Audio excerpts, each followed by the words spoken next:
तर नमस्कार मित्रांनो, आजच्या या नवीन व्हिडिओमध्ये तुमचं स्वागत आहेच.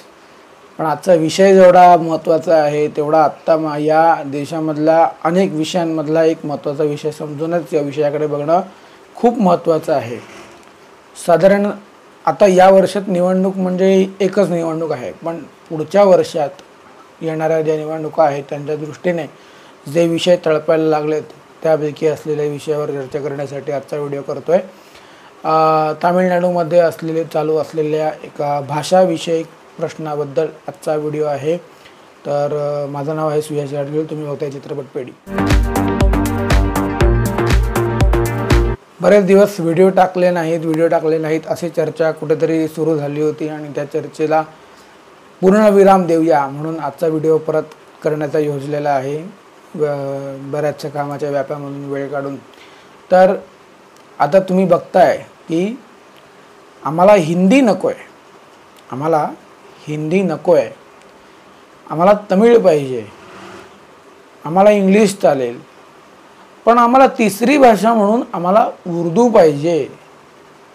म्हणजे काय याचा अर्थ तुम्हाला कळला? हिंदी भाषेचा आम्हाला त्रास होतोय, हिंदी भाषेमुळे आमच्या भाषेच्या स्वातंत्र्यावर गदा येते वगैरे असं बोलून जे काही ड्रावड्राव सुरू झालेला आहे त्या ड्रावड्रावविषयी बोलण्यासाठी आजचा व्हिडिओ आपण करतोय. आता बरं, तुम्ही एक शासन निर्णय काढला की त्या शासन निर्णयामध्ये जी तुमची सरकारी शाळांमध्ये शिकवली जाणारी भाषा म्हणून तिसरी भाषा म्हणून तुम्ही जी ठेवणार आहात ती तुमची मातृभाषा आहे.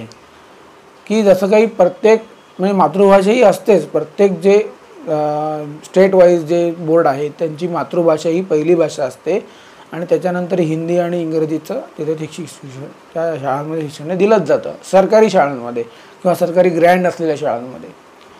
पण इथे इम्पोज करण्याचा प्रयत्न चालला आहे की उर्दूला पुढे आणलं पाहिजे, उर्दूचं शिक्षण घेतलं पाहिजे, उर्दू शिकली गेली पाहिजे. अरे पण उर्दू ही त्यांच्या घरामध्ये बोललीच जात असेल ना, पण ती बाकीच्यांनी का शिकावी याची जबरदस्ती का? म्हणजे काय की आम्ही मुळात भारत हा देश आहे हेच मानत नाही. आम्हाला हा तमिळ लोकांचा प्रदेश हा आम्हाला वेगळाच पाहिजे, हा आम्हाला नकोय.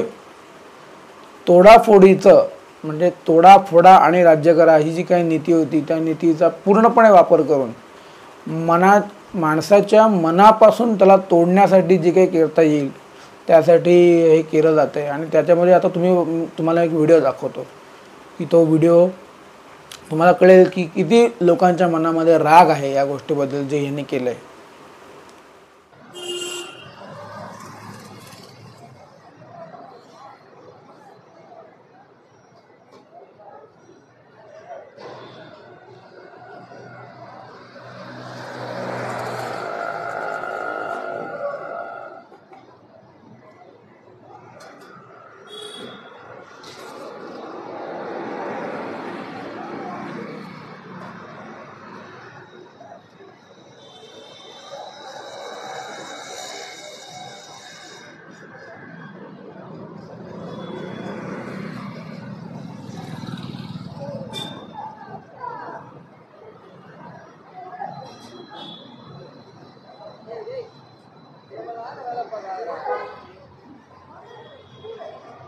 ஆபீஸ்ல பண்ணதே போதும் சாமி, தெரியும் நீ ஏதாவது பண்ணுவேன்னு. आणि हे आता तुम्ही बघितलं की त्या बाईने कसं त्या सगळ्या त्याच्या जे मुख्यमंत्री आहेत त्यांच्या पोस्टरवर एवढं सगळं बोलली, ती जे मनातलं तिने त्या फोटोसमोर व्यक्त झाली. पण हे जर का एक प्रातिनिधिक रूपात आपण बघितलं तर तिथल्या जनतेच्या मनात किती असंतोष पसरलेला आहे. म्हणजे आणि असं प्रॉब्लेम असा आहे ना की त्या तामिळनाडूमध्ये की जरी आत्ता सत्तेमध्ये असलेले ते DMK आणि काँग्रेस यांना अपोजिटला बघितलं तर 10 ते 12% आत्ता लोकसभेमध्ये ज्याचं वोटिंग पर्सेंटेज आहे ती असलेली BJP आणि त्याच्या अपोजिटला एक उभरता हुआ सितारा वगैरे म्हणता जाणारा विजय त्याची एक पार्टी आणि बाकी छोट्या छोट्या पार्टी असं म्हणून एक वेगळ्या प्रकारचं कॉम्बिनेशन समोर आहे. म्हणजे एक मोठा नेता असा नाही त्या DMK समोर, की तो त्यांना तोडीस तोड देईल. एक उभरती हुई पार्टी वगैरे असं म्हणलेला तो विजय एक आहे, पण तो एक सिनेमातून आलेला नेता आहे. सिनेमातून आलेले स्टार तिथे जन्माला येतात हे तुम्हाला माहिती आहे, राजकीय नेते जन्माला येतात, त्यापैकीच एक त्याचं उदाहरण आहे. पण एक पूर्णतः पॉलिटिशियन असलेला किंवा पूर्णतः पॉलिटिक्समध्ये असलेला एक मोठा नेता DMKच्या समोर अपोजिटला कोणी नाही. त्याचा ड्रॉबॅक हा असा आहे की किती पण चांगलं हिंदुत्वाचं तिथे राजकारण केलं गेलं, हिंदुत्व लोकांमध्ये जिरवण्याचा प्रयत्न केला, सगळं झालं, तरी अपोजिट असलेला एक तोडीस तोड नेता उभा करण्याचा जो प्रयत्न BJP करते अन्नामलाईच्या रूपामध्ये, पण तो होताना जर का तो झाला असता तर जे 12% मतदान पडलं आत्ता लोकसभेला ते तेवढंही त्याच्यापेक्षा जास्त पडण्याची शक्यता होती, जशी काही वेव होती तिथे त्यामध्ये. पण लोकांनी शेवटी DMKलाच पुढे आणून ठेवलेलं आहे. म्हणजे काय की लोकांनाही माहिती की यांच्या पुढे काही नाही आहे, इथे काय होणार नाही आहे, असं लोकांच्या मनात एक जी भावना आहे तिला सगळ्याला नामशेष करण्यासाठी, म्हणजे ती पूर्णपणे पोचण्यासाठी एक वेगळ्या प्रकारचं धारिष्ट लागणार आहे. आणि ते अन्नामलाईमध्ये आहे, ते आपल्याला दिसतंय आणि ते करतातच आहेत. पण हे सगळं होत असताना हे जे भाषावादाचं एक नवीन बांडगुळ आणलेलं आहे आणि त्या बांडगुळाच्या नावावर पूर्ण देशाची राजकारण फिरवण्याचा जो प्रयत्न DMKच्या स्वरूपात चाललेला आहे, हे बघताना आपल्याला हे कळलं पाहिजे की किती छोट्या छोट्या मुद्द्यांवर राजकारण केलं जातं आणि आपल्या आयुष्यामध्ये त्या मुद्द्यांचं महत्त्व किती आहे हे आपल्याला कळलं पाहिजे.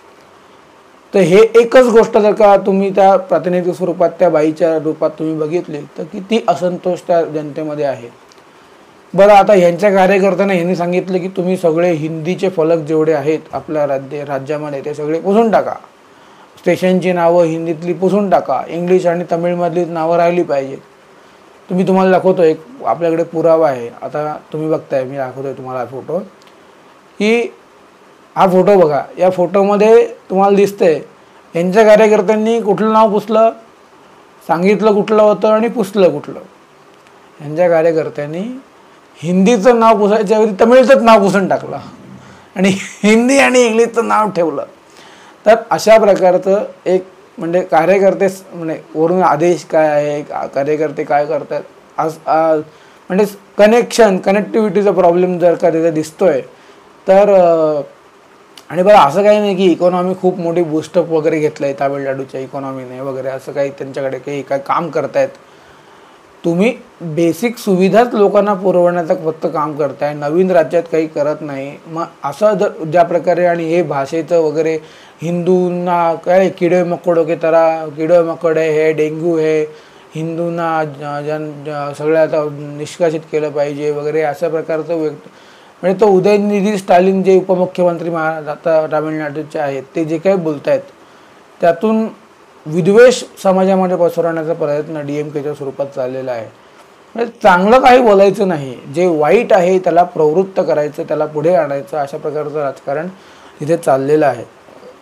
अर्थात वडिलांच्या विरासतमध्ये मिळालेली पार्टी असं म्हटलं जातं DMKला, तसंच आहे ते.